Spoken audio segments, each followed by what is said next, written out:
gente tem um compromisso com a verdade. Não dá pra ficar brincando de viver. Tô muito afim da minha verdadeira identidade. Bateu em mim uma vontade de me conhecer. Eu sei que a gente tem um compromisso com a vida. Passa o tempo, a gente não desvenda seu mistério. Parece muita ousadia, muita pretensão, mas é meu coração que pede, eu tô levando a sério. Quero saber de onde eu venho, quero saber pra onde eu vou. Não posso passar pela vida sem saber quem sou. Quero sentir dentro de mim todo o universo em ação. Quero sentir o amor profundo no meu coração.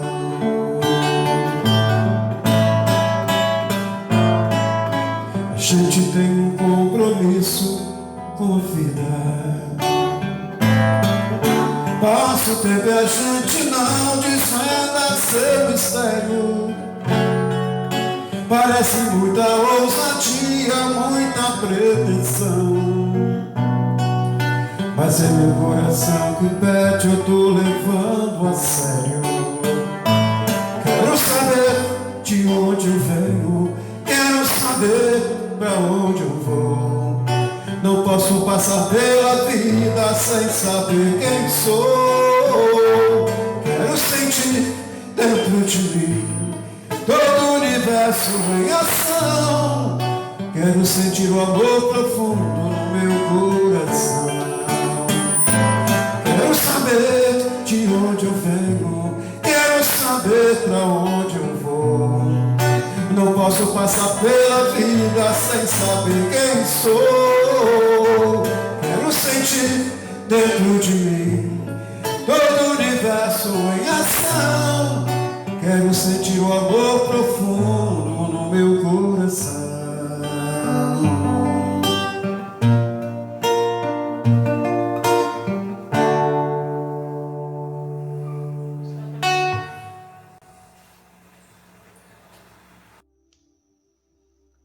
Boa noite, meus amigos. É com uma alegria muito grande que retornamos aqui ao Atmos para mais um estudo. Bom, para a página de hoje, nós trouxemos a leitura de uma psicografia de Francisco Cândido de Emmanuel, com o título de Oração Fraternal. Irmão nosso que estás na terra, glorificada seja a tua bondade em favor do infinito bem. Trabalha incessantemente pelo reino divino com tua cooperação espontânea. Seja atendida a tua aspiração elevada com o esquecimento de todos os caprichos inferiores. Tanto no lar da carne quanto no templo do universo, o pão nosso de cada dia, que vem do celeste celeiro, usa com respeito e divide santamente. Desculpa nossas falhas para contigo, assim como o Pai Eterno tem perdoado nossas dívidas em comum. Não permitas que a tua existência se perca na tentação dos maus pensamentos. Livra-te dos males que procedem do próprio coração, porque te pertence agora a glória, a gloriosa oportunidade de elevação para o reino do poder, da justiça, da paz, da glória e do amor para sempre. Bom, meus amigos, a página já era uma oração, mas de qualquer maneira vamos elevar os nossos pensamentos, manter nossos pensamentos junto ao nosso Mestre Jesus e pedir que Ele possa acampar junto de nós, que estamos em nossos lares, nas nossas casas, que os bons espíritos possam nos beneficiar com a sua paz, com a sua saúde, que possamos ter discernimento e usar cada palavra, cada frase dita em nome do nosso Mestre Jesus, no nosso dia a dia. Que possamos, Pai, começar o nosso estudo de hoje na certeza de que estás conosco o tempo todo. Graças graças a Deus. Bom, meus amigos, eu gosto muito de contar história, né? Então, eu recebi uma história muito bonita, uma história tailandesa. E às vezes vocês podem pensar, nossa, uma história tailandesa vai usar dentro da doutrina espírita? Na realidade, no meu pensar, o amor é único. O amor do nosso Mestre Jesus, o amor do nosso Pai é único. Então os caminhos são diversos, mas se fala de amor, se fala de bondade, se fala de respeito, é a palavra do nosso Pai. E essa história é muito interessante, porque é a história de Buda e de um mendigo. E nós podemos sim usá-la bem direitinho dentro do nosso caminho, né, que é a doutrina espírita. A história conta que um menino, um mendigo, ele juntava a comida para comer, né, porque ele precisava fazer isso. E ele percebia que a comida dele faltava. Virava e mexia, ele não estava mais com a comida. Ele resolveu ficar atento e prestar atenção no que estava acontecendo. E ele percebeu que um rato roubava a comida dele. Ele, muito chateado com isso, né, vendo aquela situação, chegou para o rato e perguntou: por que você rouba de mim? Por que você não vai roubar de pessoas ricas que não vão nem sentir falta, mas você rouba de mim, um mendigo? Como você pode fazer isso? O menino estava muito indignado com a atitude do rato. E o rato responde para ele: eu roubo de ti porque é o meu destino. E o seu destino é possuir apenas 7 coisas. Por mais que você pegue, por mais que você consiga, você nunca vai deixar de ter 7 coisas. O menino, novamente indignado, perguntou para o rato: mas por quê? Não sei, é o seu destino. Mas eu não posso me conformar com isso. Aí o rato fala assim: então por que você não procura Buda? Talvez ele saiba te responder. E o menino, nesse momento, imediatamente, ele sai à busca de Buda. Ele precisava encontrar Buda para saber a resposta sobre o seu destino, né? E aqui nós podemos, meus amigos, começar a nos identificar com as personagens todas que vão aparecer na nossa história. Porque Buda, a gente sabe que é aquele ser que já achou a iluminação. O mendigo pode ser no caso é um menino, mas quantas vezes nós mesmos não nos portamos como mendigos dos nossos sentimentos, das nossas atitudes. No caso aqui, ele não vai ficar satisfeito com o destino como se fosse uma fatalidade, uma coisa que é porque é. Ele vai à busca, ele vai correr, ele vai perceber o que está acontecendo com ele. E ele sai imediatamente para encontrar com Buda. Ele anda o dia inteiro e começa a escurecer. E nesse momento ele pensa assim: não posso continuar meu caminhar aqui. Bateu na porta de uma casa muito bonita e foi atendida por um homem. Ele pergunta: por favor, posso pernoitar aqui na sua casa? Preciso sair cedo, mas não tenho condições de viajar à noite. O homem prontamente deixou que o menino entrasse. Nisso que ele entrou, o dono da casa pergunta: mas o que um rapaz como você andando na rua essa hora? Aí o rapaz fala: eu estou indo à procura de Buda, porque eu preciso fazer uma pergunta a ele sobre o meu destino. Nisso, a esposa do dono da casa chega e fala: você vai procurar Buda? Sim, eu preciso encontrar Buda para fazer a pergunta sobre o meu destino. Ela falou: posso mandar uma pergunta? Claro, senhora. Sabe, eu tenho uma filha de 16 anos, que já fizemos de tudo, e ela não fala uma palavra. Você pode perguntar a Buda o que nós precisamos fazer para que a nossa filha fale? O rapaz prontamente falou: claro, senhora, eu posso fazer a pergunta a Buda. E passou a noite. No dia imediato, saiu cedinho e começou a sua caminhada. Levaria a pergunta dele e a pergunta dessa senhora, né, para que Buda respondesse. E caminhou durante muitas horas e de repente se deparou com um mar de montanhas. Muitas montanhas que ele precisava ultrapassar.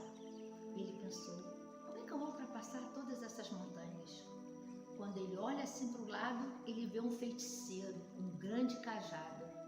E ele pergunta, feiticeiro, será que o senhor pode me ajudar a atravessar essas montanhas? São muitas, não vai ter como eu passar assim.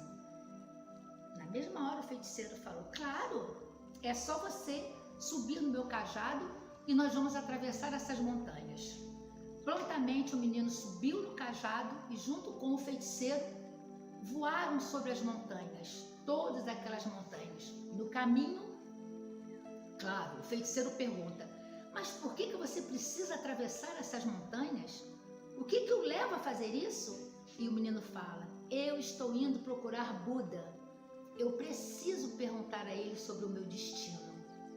Na mesma hora, o feiticeiro pergunta, será que você poderia levar uma pergunta a Buda?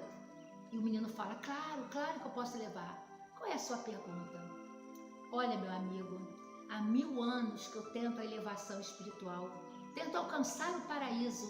Já fiz de tudo, li tantos livros, me identifiquei com tantas coisas, tentei ao máximo chegar à elevação espiritual, mas eu não consigo. Eu não sei o que falta. 1000 anos se passaram e eu não consegui a minha elevação espiritual. Eu não consigo chegar ao paraíso.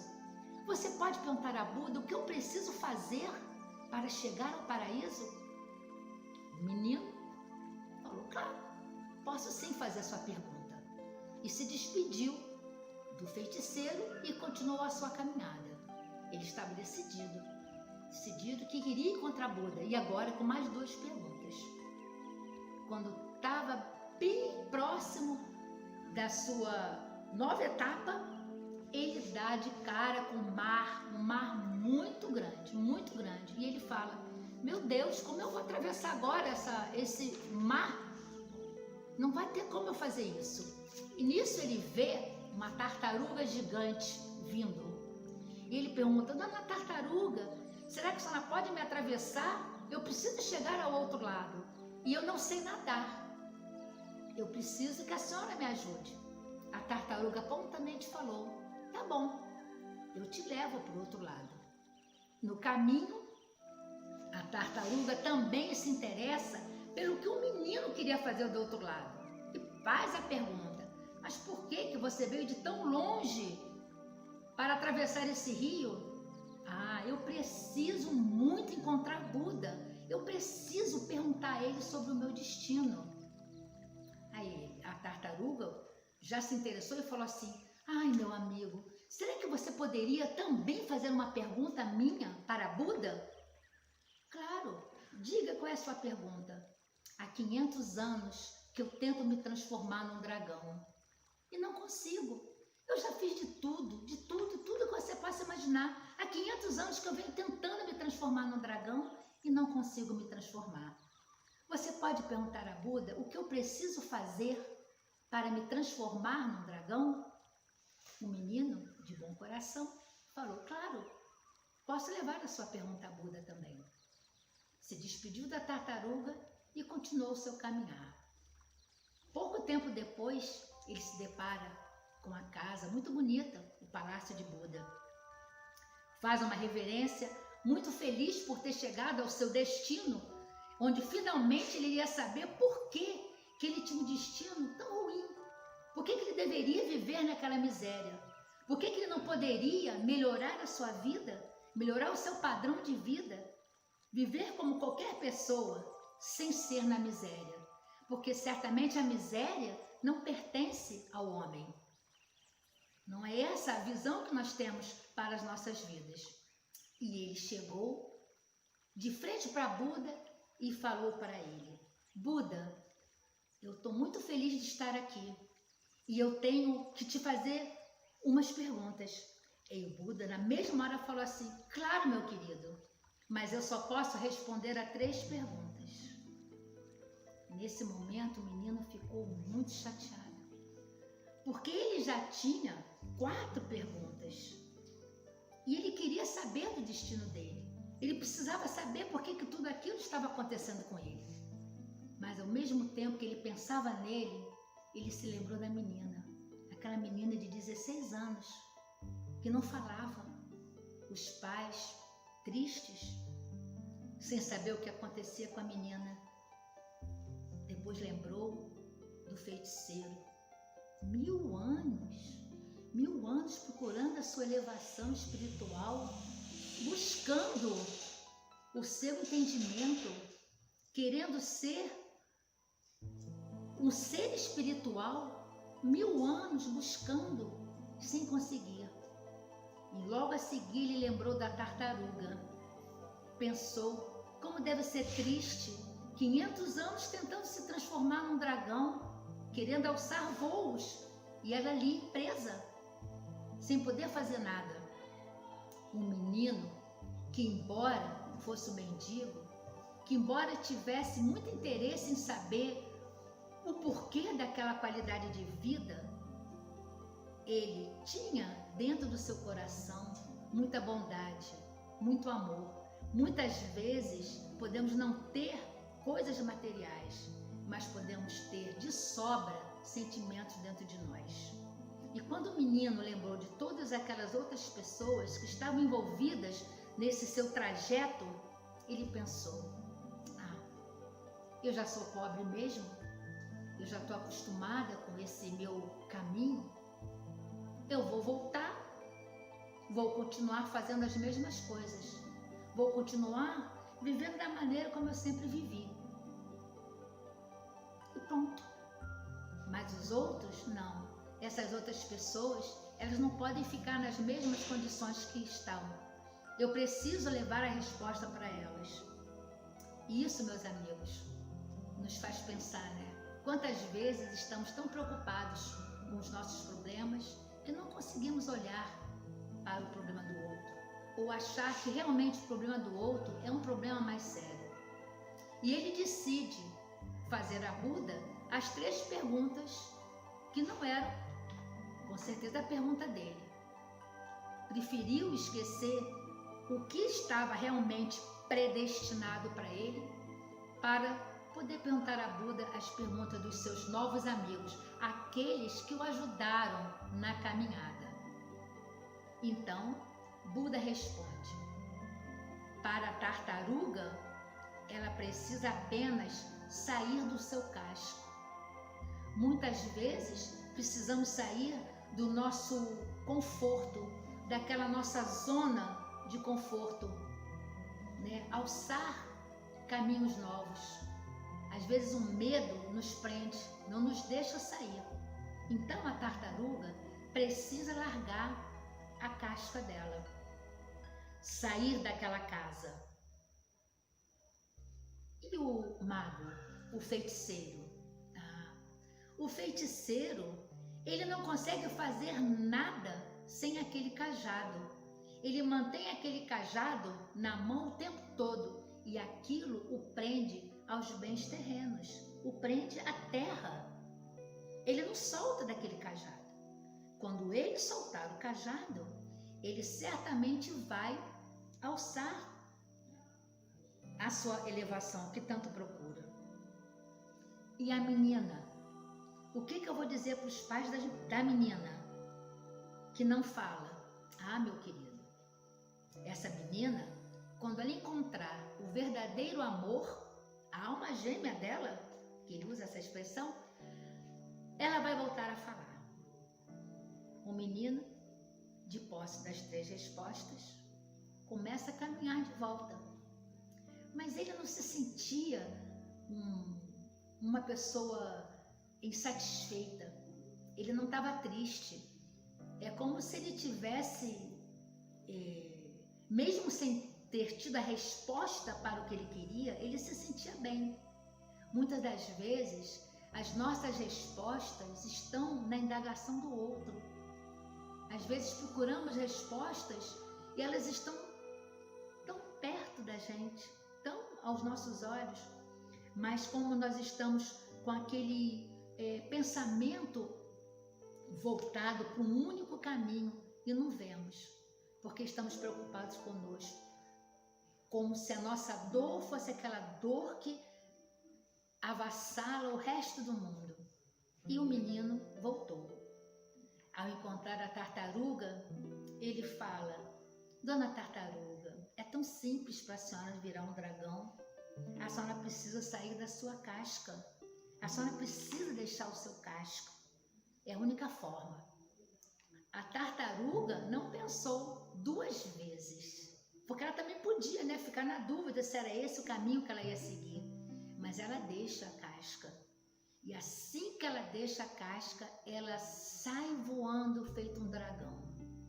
E voa para lá e voa para cá, muito feliz, porque por tão pouco, né, ela tinha conseguido realizar o seu desejo, depois de tantos anos vivendo ali dentro daquele casco, acomodada, sem buscar, sem inovar, sem ver um pouco mais além, como nós, né? E de repente até a tartaruga, né, passos devagar.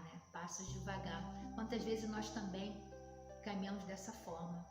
E assim que a tartaruga conseguiu se transformar num dragão, ela volta e agradece ao menino, deixando o casco para o menino. E dentro do casco tinham várias pérolas, muitas pérolas, pérolas lindíssimas. E aquelas pérolas ficaram de presente para o menino.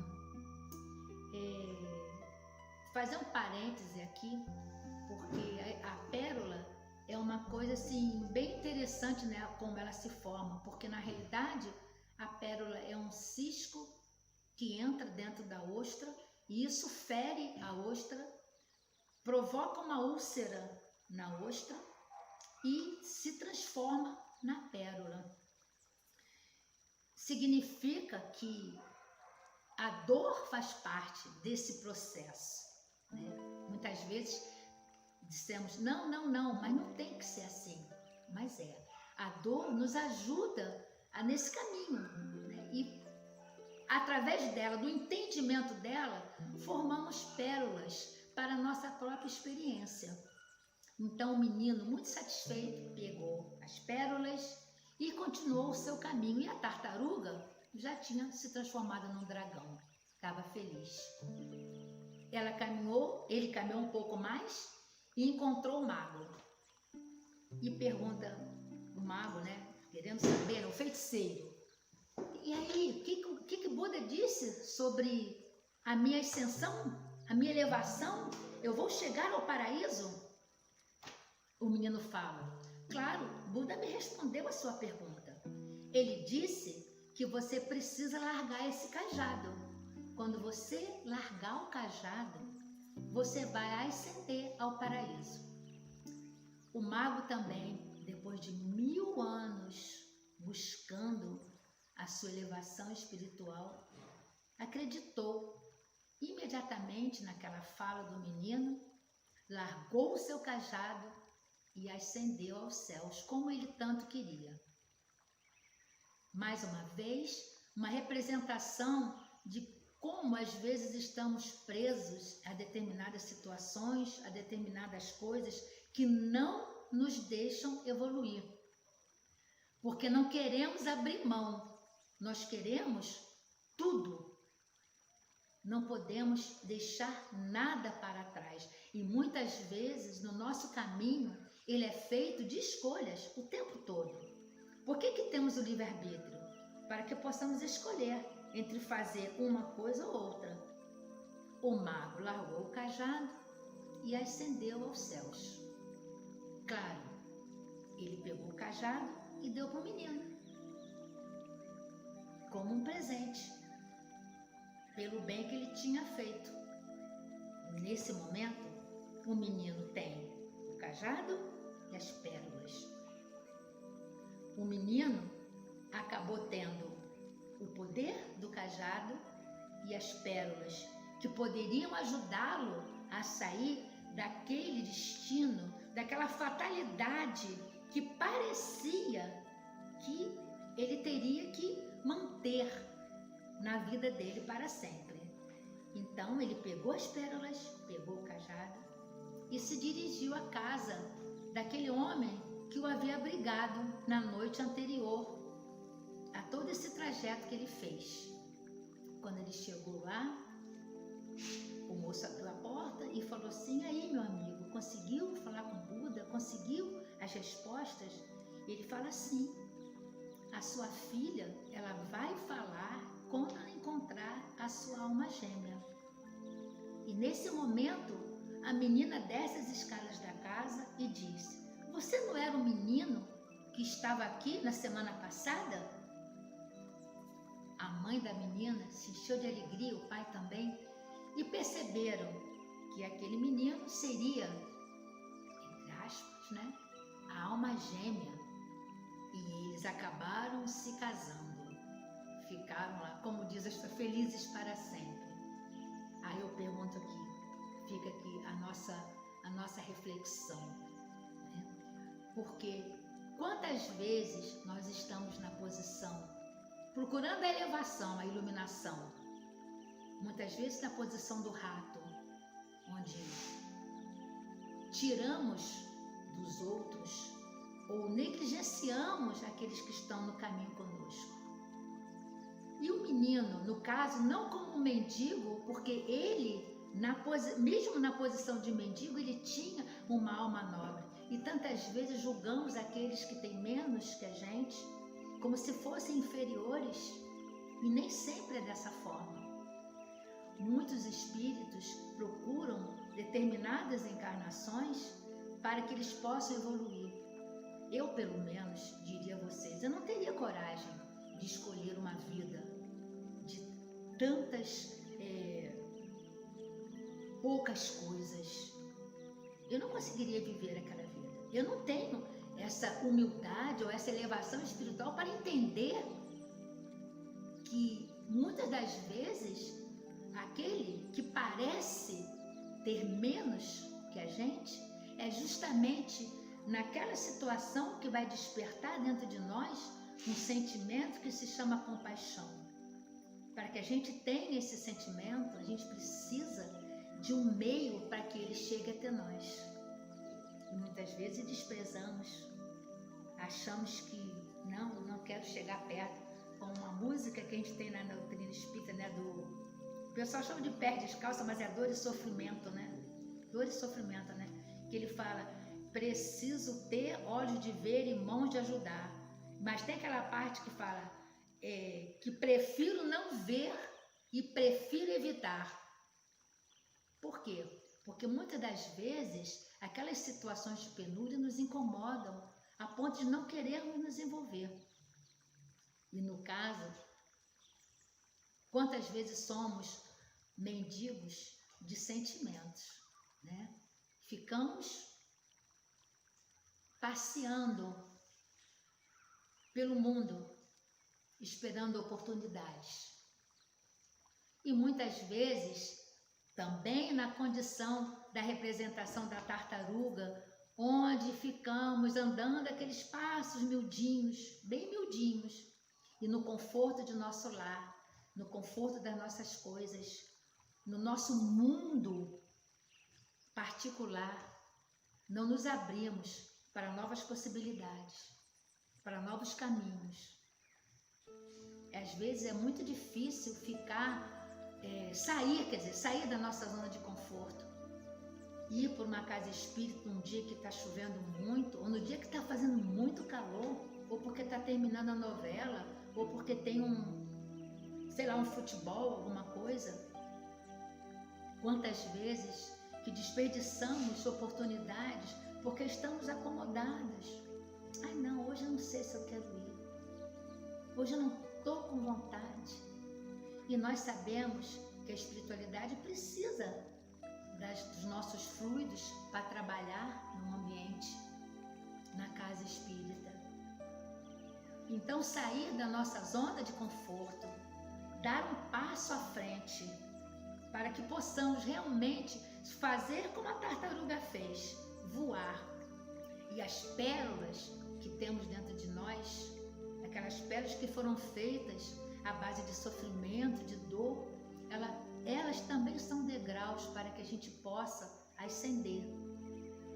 Porque a dor faz parte de tudo isso.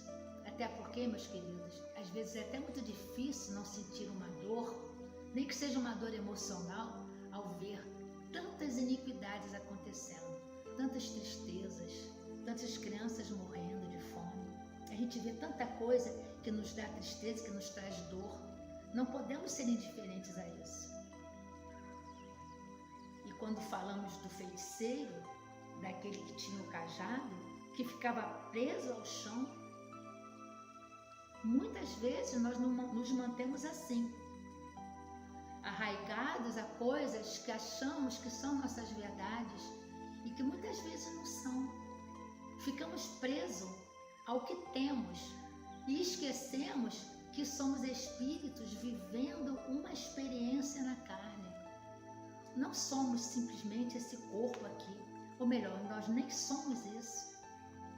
Mas a gente acaba dando valor a uma coisa material, nos percebemos preocupados e ocupados em conseguirmos coisas para o nosso sustento, para o nosso dia a dia, e sempre mais. Hoje eu tenho um telefone assim, mas amanhã já tenho um telefone assado, e a gente acaba vivendo em função dessas coisas. Mas ao mesmo tempo, sim, estamos sempre preocupados com a nossa evolução, porque acabamos percebendo que não somos felizes. A gente quer tanto um carro novo, de repente consegue um carro novo e aquela felicidade passa. Sabe por quê? Porque é diferente. Isso não é felicidade, isso é desejo. E nós vamos nos confundindo o tempo todo com essas histórias de possuir. E acaba que as coisas passam a possuir a gente. E nós ficamos escravos de todas aquelas coisas que achamos que nos fazem falta. E como bons estudiosos da doutrina espírita, sabemos que não vamos levar absolutamente nada além dos nossos erros não corrigidos, dos nossos atos bons, né? E vamos carregar com ad eterno a fala do nosso Mestre Jesus quando ele diz que a gente não devia juntar tesouros na terra, porque não são esses tesouros que vão fazer com que sejamos mais felizes.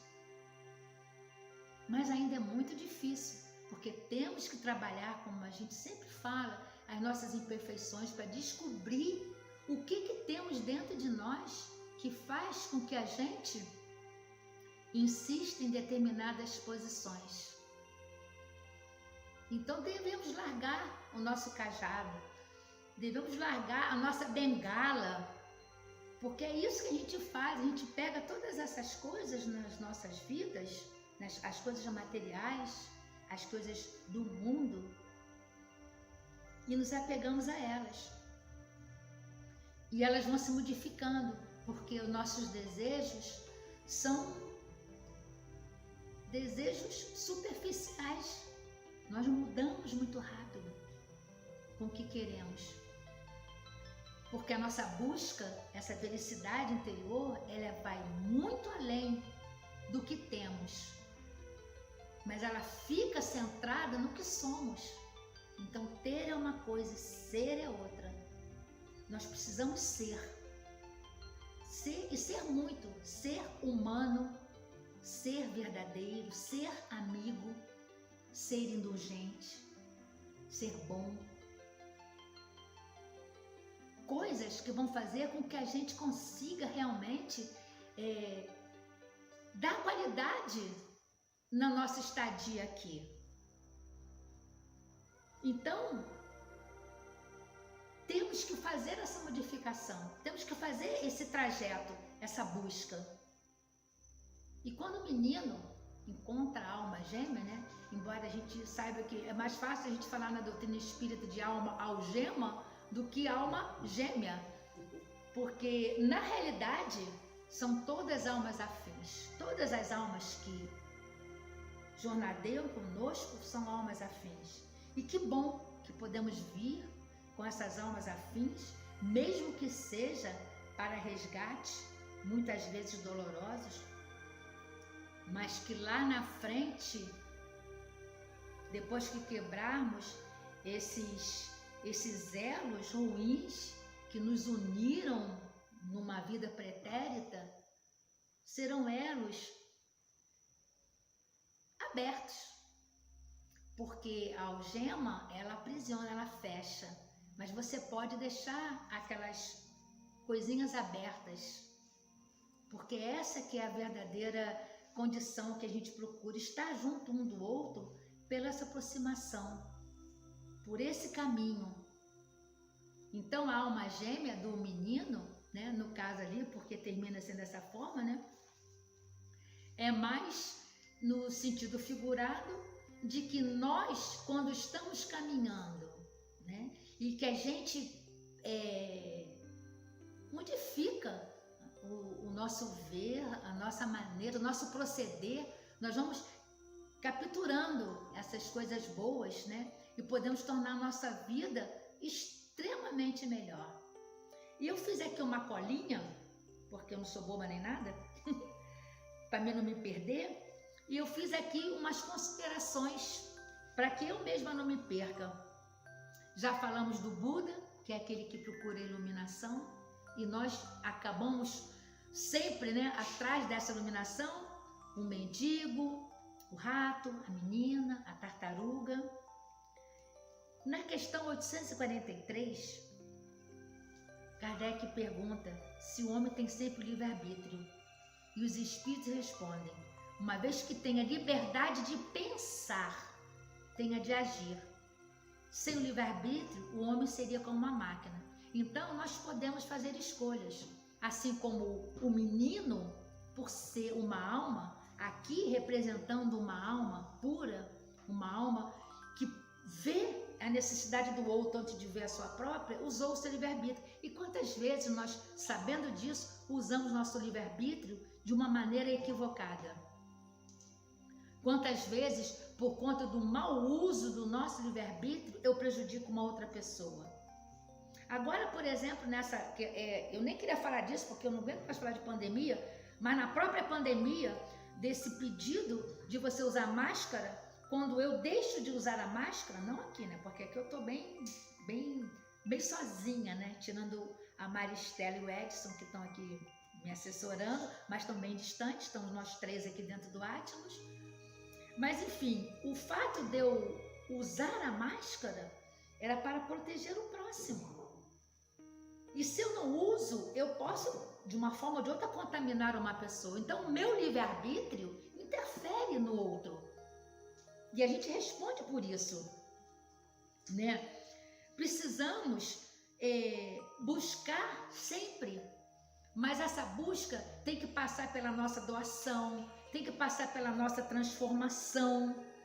Temos que deixar coisas para trás, temos que adquirir conhecimentos. Tem uma questão também, que eu vou botar só um pedacinho da resposta, que é 930, que diz que numa sociedade organizada de acordo com a lei de Cristo, ninguém deve morrer de fome. Estranho isso, né? Questão 930. Então, numa sociedade organizada pela lei do Cristo, ninguém morre de fome. Tem alguma coisa errada nessa resposta ou nessa pergunta? Ou está errado em nós? O que nós estamos fazendo para que isso ainda aconteça? Qual a nossa participação? Eu não tenho nada com isso. Tem sim. Todos nós temos. Porque o sol nasce todo dia. Para gregos e troianos. Para todos nós.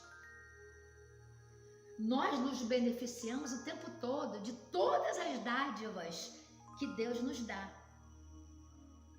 Então, nós precisamos nos ver enquanto sociedade, e o que nós estamos fazendo para que isso aconteça, ou para que isso ainda aconteça. Egoísmo, 917. Qual o meio de destruir o egoísmo? Como é que se destrói o egoísmo? Eu não sou egoísta. Ninguém é, né? Os espíritos se equivocaram quando eles falaram que a chaga da humanidade é o egoísmo. Mas ninguém é egoísta. Eles devem ter se equivocado nessa resposta. Mas mesmo assim eu vou ler. Das imperfeições humanas, a mais difícil de distinguir é o egoísmo, porque ela se liga à influência da matéria, da qual o homem, ainda muito próximo de sua origem, não pode se libertar. Tudo concorre para manter essa influência, suas leis, sua organização social, sua educação. Então, tudo corrobora para que a gente fomente o egoísmo em nós. Fomente essa coisa de insistir e manter o egoísmo. Por quê? Nós estamos muito próximos ainda da nossa origem. Eu não sei se é no capítulo 11, não sei, mas no Evangelho fala que no começo nós somos instintos, depois nós passamos a sensações e um dia seremos sentimentos. Ele não está falando que nós já passamos por todos esses processos. Ainda estamos muito próximo da nossa animalidade. Eu tenho até medo de falar isso porque os animaizinhos são tão bonzinhos, né? Os animaizinhos parecem que são melhores até. Mas nós ainda estamos muito mais próximos desse nosso início, voltados para nós mesmos, do que ir passando pela sensação, porque são as sensações, os desejos que fazem com que a gente acabe trabalhando muito em cima do ter e não do ser. Porque achamos que as nossas necessidades, elas podem ser resolvidas com coisas. O Edson já está olhando ali. Por favor, Edson. É porque eu sempre passo da hora, né? O egoísmo se enfraquecerá com a predominância da vida moral sobre a material. Então, enquanto não decidirmos que temos que ter essa posição de não deixar que a vida material nos comande, nós não podemos deixar que seja dessa forma. E aí eu pensei aqui numa outra questão, que você fala, Rosângela, mas a gente gosta de ter as coisas, a gente quer ter as coisas, a gente quer ficar bonitinho, se arrumar, ter um bom carro, normal. Tanto é que existem as coisas, são colocadas na nossa vida para que a gente realmente as possua. Mas essas coisas não podem possuir a gente. Eu sempre falo para o meu filho, quando ele lá com a psicóloga, ele fez uma relação de 10 desejos. Eu fiquei horrorizada com os desejos dele. Porque ele começou, o primeiro desejo dele era ter um quadriciclo. Ele tem 15 anos, né? Um quadriciclo, né? E do quadriciclo para baixo, não vou nem falar porque vocês vão pensar que meu filho não faz nem evangelização. E fazendo evangelização, ele fez uns 10, as 10 metas dele lá era assim uma coisa de louco. Aí eu cheguei para ele e falei assim, meu filho, meu anjo, um quadriciclo como a primeira meta. Ah, mas eu quero um quadriciclo. Meu filho, não, olha só, você pode até ter o quadriciclo, mas não no momento. Um menininho de 15 anos não anda de quadriciclo. As suas metas têm que ser diferentes. Mas a sociedade, aquilo que a gente leu sobre o egoísmo, a sociedade forma a gente de uma tal maneira que a realidade dele acaba sendo essa. E cabe a nós, os pais, os educadores, sanar, modificar esse pensamento, não deixar que seja dessa forma. E eu falei para ele, meu filho, antes de ter um quadriciclo, você tem que ter outras coisas, outras metas, outras necessidades. E na questão 883, o desejo de possuir é natural? Tipo assim, ai meu Deus, será que não é? Mas é. Sim, é natural. Mas quando é apenas para si e para a satisfação pessoal, é egoísmo. Aí eu falei, Eduardo, um quadriciclo é uma coisa mais ou menos dentro do egoísmo. Além de você não ter idade para isso. Então essa posse, essa necessidade de possuir, que assim como ele que tem 15 anos inocentemente fez esse pensamento, que pode ser corrigido, nós, burros velhos, eu até me considero, ainda faço esse tipo de pensamento, ainda tenho essas cobranças comigo mesma. Eu só não sou muito, como é que te fala, consumista em relação a coisas tecnológicas, porque eu mal ligo um celular. Isso para mim eu tenho muita dificuldade. Então, nessa parte tecnológica, eu não sou uma pessoa consumista, mas sou também. E aí nós podemos passar para aquela parte das doações. Nós continuamos dando aquilo que nos sobra. A gente não dá, a gente não divide o que temos. É muito difícil dividir. E não é errado não dividir, mas a gente tem que ter a consciência de que ainda é difícil. Que nós ainda estamos trabalhando nesse caminho de saber dividir, de saber doar as coisas, de separar. No caso, o nosso amigo, deixa eu ver se eu pulei alguma coisa. O nosso amigo, ele já entende, o nosso amiguinho, o mendigo, ele já percebe, porque muitas das vezes a gente já vem com essa coisa definida dentro da gente. A gente tem a nossa índole, a nossa essência. E muitas das vezes essa essência não muda. Quando a gente consegue fazer dela a nossa verdade. Por isso que a gente vê às vezes pessoas, né, assim de boa índole, que a gente fala que mora num lugar perto de pessoas com má índole e as pessoas conseguem sobreviver naquela situação toda. São tudo caminhos.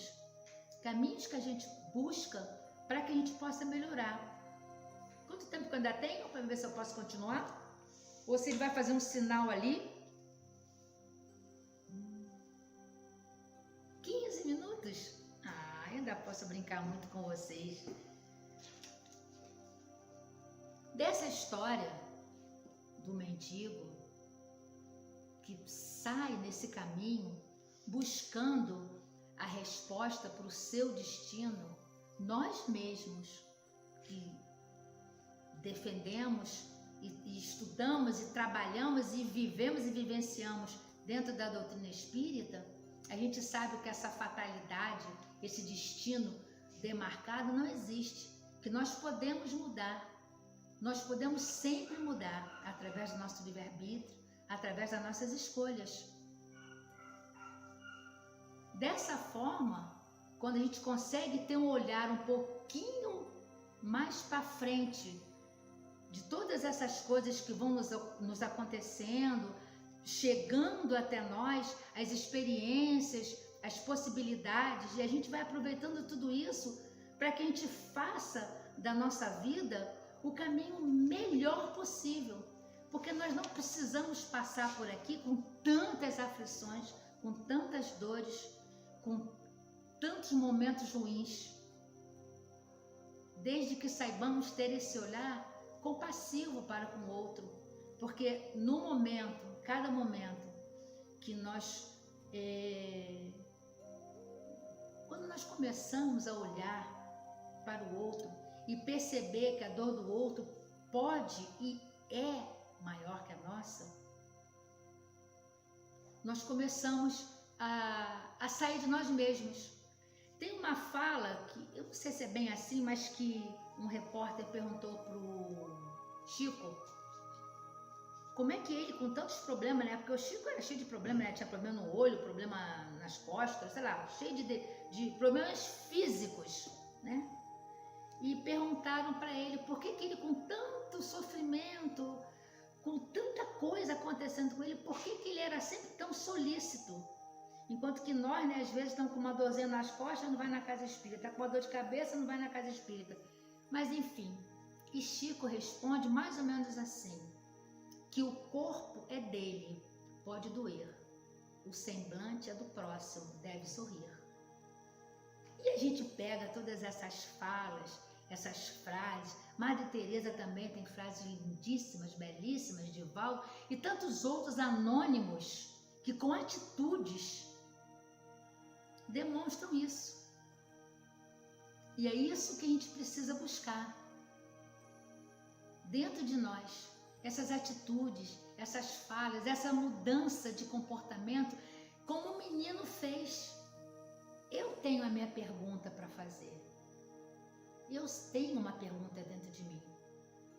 Mas essa pergunta, como eu falei agora há pouco, a resposta dela, às vezes, ela vem justamente no questionamento do outro. É quando eu consigo sair da minha casca, largar o meu cajado e me aventurar em direção ao próximo, assim como Jesus faz o tempo todo em direção a nós, nos perguntando o que queremos, o que buscamos.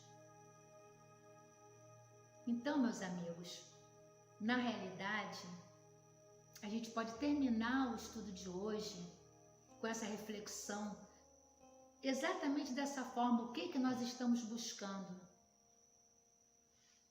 Será que estamos deixando de uma forma muito vazia, sermos direcionados como se o nosso destino estivesse determinado? Nós determinamos a nossa fala, o nosso agir. Agora, questão 909, nos falta vontade. E a resposta, ela fala que precisamos de um pouquinho de vontade. Ele não fala, é vontade, é pouca. Nós precisamos entender e introjetar dentro da gente que a nossa vontade precisa ser boa, não só a boa vontade, mas a vontade boa de olhar em direção ao outro e deixar que a fala dele fale nos nossos corações.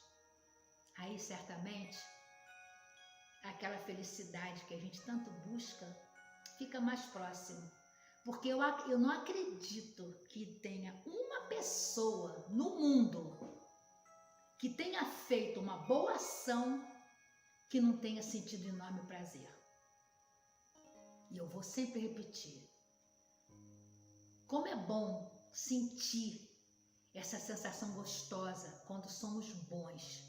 Como diz Madre Teresa, não basta fazer o bem, tem que ser bom. Porque o bem a gente pode fazer esporadicamente, no momento em que a nossa vista alcança. Mas quando a gente é bom o tempo todo. Bom como o menino da história, que esqueceu do seu próprio destino para trabalhar o destino do outro. Porque no fundo, o nosso destino é fazer com que o destino do outro seja melhor. E assim o nosso também vai ser bom. É um jogo, é uma sequência. Ninguém precisa ser infeliz. Nem eu, nem Maristela, nem Edson. Ninguém precisa ser infeliz. Literalmente infeliz. A nossa felicidade tem que ser no momento onde saímos de nós mesmos, porque ali na frente tem alguém que precisa. A minha dor não pode ser tão grande.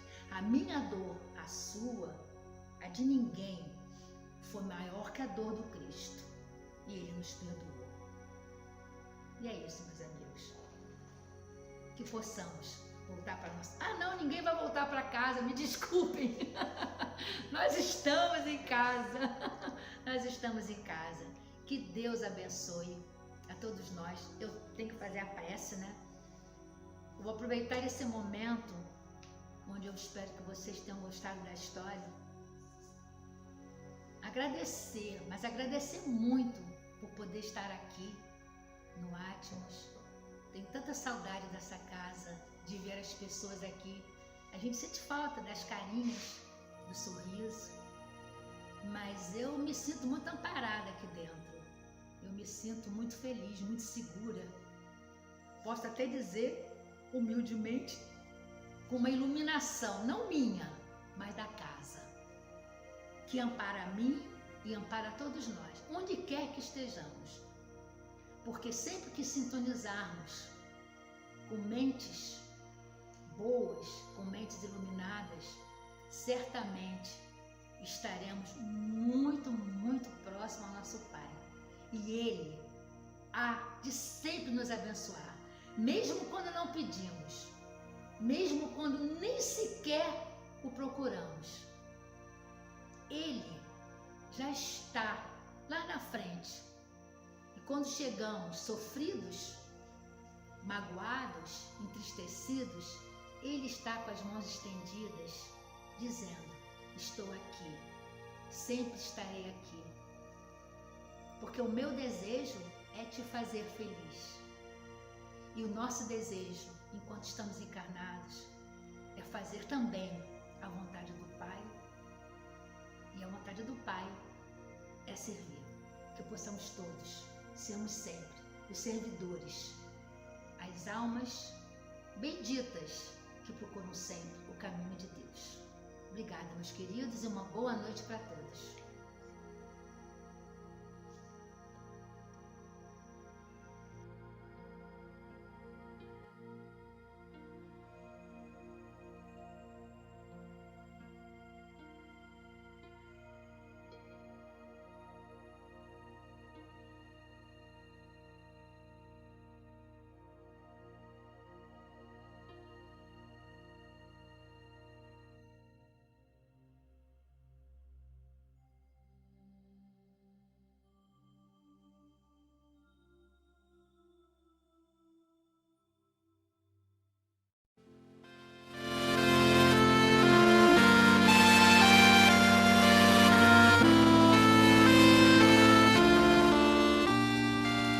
Deus, nosso Pai, que sois todo poder e bondade, dai forças àqueles que passam pela provação, dai luz àqueles que procuram a verdade, ponde no coração do homem a compaixão e a caridade.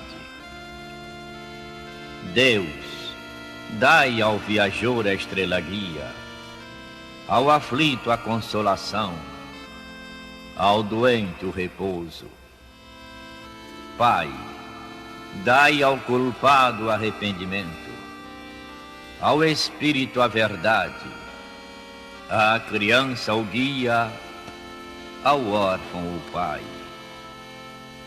Senhor, que a vossa bondade se estenda sobre tudo o que criastes. Piedade, Senhor, para aqueles que vos não conhecem, esperança para aqueles que sofrem. Que a vossa bondade permita aos Espíritos Consoladores derramarem por toda a parte a paz, a esperança e a fé.